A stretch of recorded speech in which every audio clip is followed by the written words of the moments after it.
എല്ലാവർക്കും news first മലയാളത്തിന്റെ പുതിയൊരു വീഡിയോയിലേക്ക് സ്വാഗതം.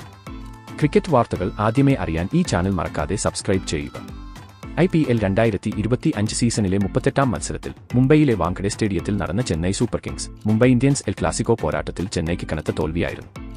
ആദ്യം ബാറ്റ് ചെയ്ത ചെന്നൈക്ക് വാങ്കഡെയുടെ ബാറ്റിംഗ് പറുദീസയിൽ ഒരു ശരാശരി സ്കോർ മാത്രമേ നേടാനായുള്ളൂ. മറുപടി ബാറ്റിംഗിൽ രോഹിത് ശർമ്മയുടെയും സൂര്യകുമാർ യാദവിന്റെയും വെടിക്കെട്ട് പ്രകടനത്തോടെ മുംബൈ ലക്ഷ്യം അനായാസം മറികടന്നു.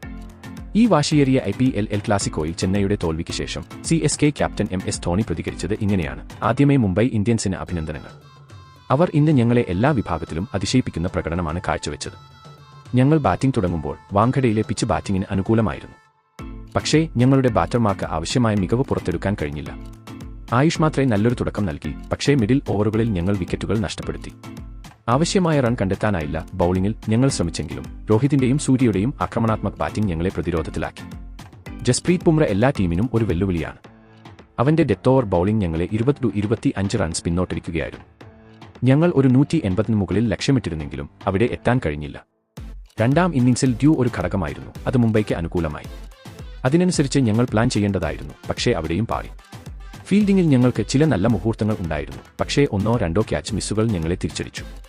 ഈ തോൽവി ഞങ്ങൾക്ക് ഒരു പാഠമാണ്. IPLലെ ഓരോ മത്സരവും പുതിയൊരു അവസരമാണ്. ഞങ്ങളുടെ ബാറ്റിംഗ് യൂണിറ്റിന് കൂടുതൽ ഉത്തരവാദിത്തം ഏറ്റെടുക്കേണ്ടതുണ്ട്. ബൌളർമാർക്ക് കൃത്യമായ പ്ലാനും ആവശ്യമാണ്. ആരാധകർക്ക് നന്ദി. നിങ്ങളുടെ പിന്തുണ ഞങ്ങൾക്ക് എപ്പോഴും പ്രചോദനമാണ്. ഇനി വരുന്ന മത്സരങ്ങളിൽ ശക്തമായ തിരിച്ചുവരവിനായി ഞങ്ങൾ കഠിനമായി പരിശ്രമിക്കും, ധോണി വ്യക്തമാക്കി.